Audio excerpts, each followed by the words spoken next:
Hi friends, দেখুন আজকে নারকেলের নাড়ু করে দেখাবো আপনাদের। বিজয়ার শুভ বিজয়া যারা আসবে শুভ বিজয়া জানাতে বাড়িতে, তাদের জন্য কিছু মিষ্টি শুভ বিজয়া জানানোর জন্য মিষ্টি বানিয়ে রাখি আমি। সেটা হচ্ছে নারকেলের নাড়ু। এটা সবার বাড়িতে মোটামুটি হয়। আর এটা হচ্ছে পেস্তা বাদাম কুচি নিয়েছি, নারকেলের নাড়ু, আর পাউডার দুধ, ঘি, চিনি আর এলাচ, এগুলো গুঁড়ো করে দেব। চলুন দেখি কীভাবে বানাই। চলুন চিনির নারকেলের নাড়ু বানানোর উপকরণ দিয়ে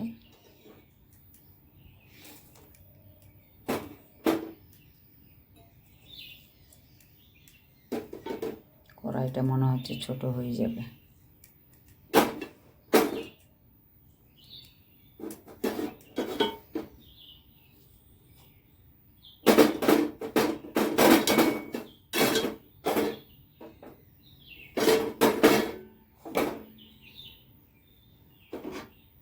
আমার কাছে গুঁড়ো দুধ আছে, এমনি দুধও দেওয়া যাবে, দেব।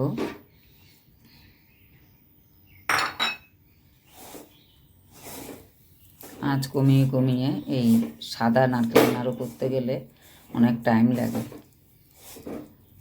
আঁচ কমিয়ে করতে হবে,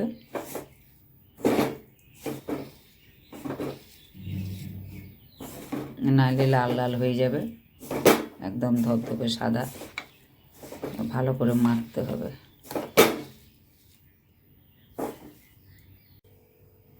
এই যে এই দুধটা লিকুইড দুধ,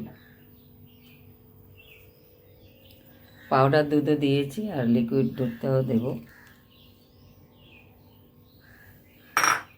এবারে ভালো করে মাখবো।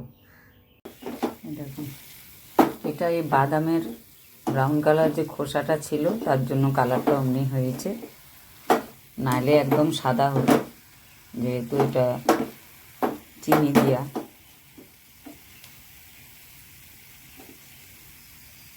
একটু ঘি দিয়ে দেব।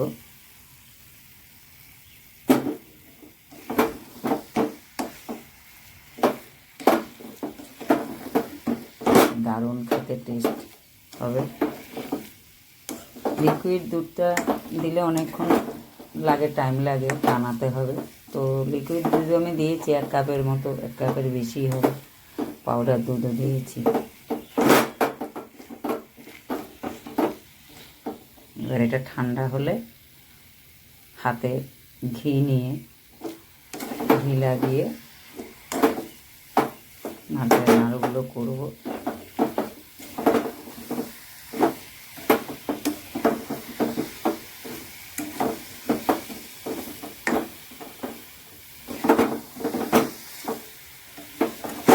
সুন্দর স্মেল আসছে।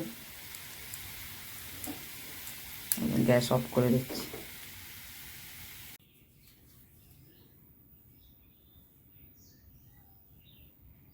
দেখুন, একটু ঘি হাতে লাগিয়ে নিয়েছি, আর কোনো কষ্টই নেই। এই ঘি দিয়ে নারকেলের নাড়ুটা একদম গোল হয়ে যাবে, খুব সুন্দর স্মুথ হবে।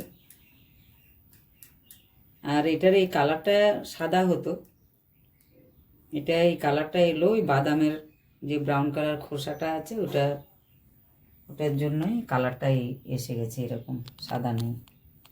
আর ঘি খুব সুন্দর গন্ধ আসছে।